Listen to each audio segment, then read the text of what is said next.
Alors, donc bonjour, aujourd'hui on va interviewer donc Loïc Bonjour. Geffroy, qui est du coup chirurgien à la polyclinique. Donc je vais te laisser te présenter. Bonjour, donc oui, effectivement, je suis chirurgien orthopédiste à la Polyclinique Atlantique à Saint-Herblain depuis 2 ans maintenant. J'étais précédemment au CHU, praticien hospitalier en chirurgie infantile. J'ai quitté l'hôpital pour la clinique pour développer un petit peu plus tout ce qui concernait la chirurgie du sport et notamment le genou, et notamment les problèmes de ligaments croisés. Étant à l'époque un petit peu bridé à l'hôpital par des limites d'âge, parce que j'étais dans un service plutôt d'infantile, voilà, malgré une formation d'orthopédiste adulte classique. J'ai une autre activité assez courante qui est celle des malformations des membres chez les enfants autrement, notamment les problèmes d'inégalité de longueur, les allongements, ce genre de choses. Mais bon, c'est certain que le plus gros de l'activité, ça reste la chirurgie arthroscopique, notamment du genou chez les jeunes et notamment chez les sportifs. Ok, et du coup, comment ça s'organise un peu tes semaines entre consultation et intervention?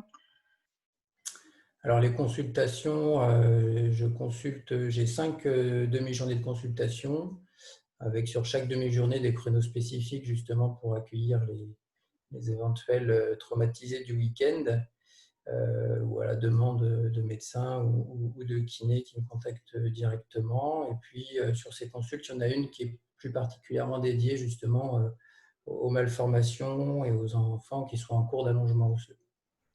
Et à côté de ça, il y a 3 demi-journées d'activité opératoire, donc au bloc opératoire, euh, pour, euh, pour faire cette activité chirurgicale.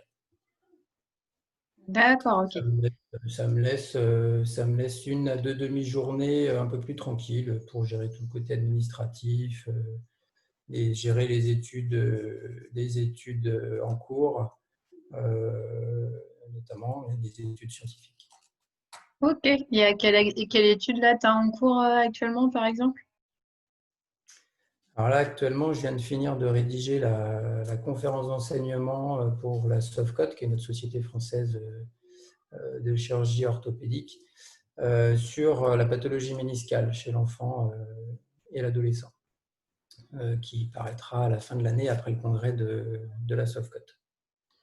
Et puis, il y a une autre étude en cours sur les allongements osseux chez les enfants. L'article est en train d'être rédigé par une doctorante en pharmacie à qui j'avais fait faire une thèse là-dessus. Elle est en train de rédiger l'article. Et là, il faut que je le corrige, ce qui est toujours un petit peu long à faire. Voilà. D'accord, ok. Bon, joli programme en tout cas. Du coup, là, on va parler un peu plus du côté formation. Donc, du coup, au sein du CEVAC, sur quelle formation tu interviens? Alors, c'est vague, j'y ai participé qu'une fois pour l'instant. Là, c'était la deuxième année, qui sera manifestement reportée. Ça concernait le genou du jeune sportif, toute la pathologie traumatique et micro-traumatique, c'est-à-dire tout ce qui va concerner la maladie d'Osgood-Schlatter, par exemple, chez les jeunes, jusqu'au problème de lésions ligamentaires et notamment du ligament croisé antérieur, ou problème de lésions méniscales ou encore d'instabilité de rotule chez des patients, chez les enfants, les ados, les adultes jeunes, c'est-à-dire plutôt les actifs et les sportifs. Voilà. Ok, très bien. Et du coup, donc j'imagine une partie théorie. Et puis, du coup, l'objectif, c'est aussi de voir tout ce qui est examen clinique autour du genou.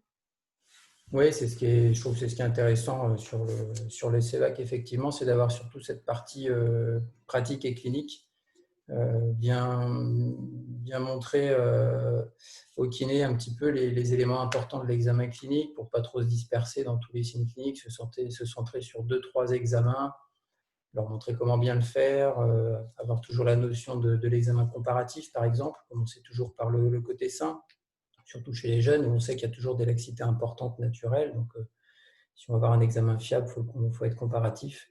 C'est vrai que ce côté pratique est intéressant dans cette formation. Après, le côté théorique, ça permet de faire passer certains messages, mais Mais ça reste un petit peu plus classique, on va dire. Ok. Et du coup, toi, pourquoi, enfin, qu'est-ce que ça t'apporte les formations par rapport à ton boulot? Pourquoi tu t'es mis formateur? Qu'est-ce qui t'a amené à... Moi, j'ai toujours bien aimé, j'ai toujours fait des cours depuis que je suis interne, hein. Je faisais des cours d'anatomie quand j'étais interne. Après, j'ai fait des cours à l'école kiné, chez les podos, pas mal d'EP, ce genre de choses. Moi, j'aime bien transmettre un peu les informations et puis surtout recevoir aussi des informations de ceux qui sont en face de moi, hein, que ce soit des médecins ou des kinés. On a aussi pas mal de choses à apprendre de nos interlocuteurs. Alors, en l'occurrence, sur les formations avec les kinés, je trouve que c'est toujours intéressant pour développer des contacts et faciliter les rapports de façon à avoir facilement des communications sur des patients, que les échanges soient faciles. Donc ça a cette particularité avec les kinés sur ce type de formation. Ok, très bien. Bon, bah écoute, merci en tout cas d'avoir répondu aux questions. Et puis, bah, à très bientôt pour une nouvelle intervention sur la formation du CEVAC. Merci bien, Fanny. À bientôt. À bientôt. Salut.